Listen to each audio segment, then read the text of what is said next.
Ndugu yangu, kama Dr. Emmanuel ambaye sijai kufeli hata siku moja, leo nikaamua niwaletee kamea hapa kama unavyokaona.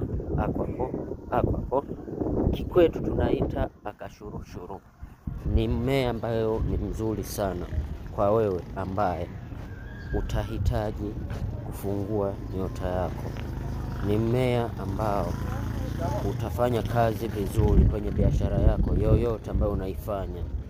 Ni mmea ambao unakauka lakini matawi yake hayadondoki. Utakapokaona hapa popote pale, chukua chuma, ng'oa na kamzizi kake. Baada ya hapo kausha. Kisha kausha, saga upate unga wake. Ule unga matumizi yake utatumia kuoga, utatumia kupaka kwenye mafuta rosheni nyeupe kama maziwa. Hakikisha unatumia kamea haka, ni kazuri sana. Dr. Emmanuel ni mmoja, sijawahi kufeli hata siku moja. Mmea huu mara nyingi haupatikani sana. Ni maeneo machache sana ambapo unapatikana. Sio kila eneo kwamba utaupata mmea huu.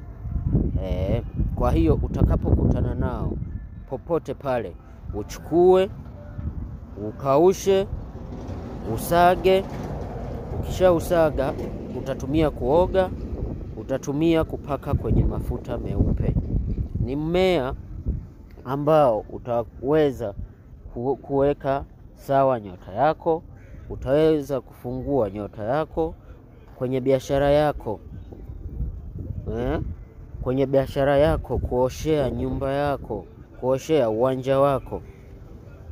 Kwa kitu chochote ambacho unafanya, wewe ni dalali, wewe unafanya biashara ya aina yoyote, unaona haitoki, unaona unanuksi kabisa, hakikisha unatumia kamea haka.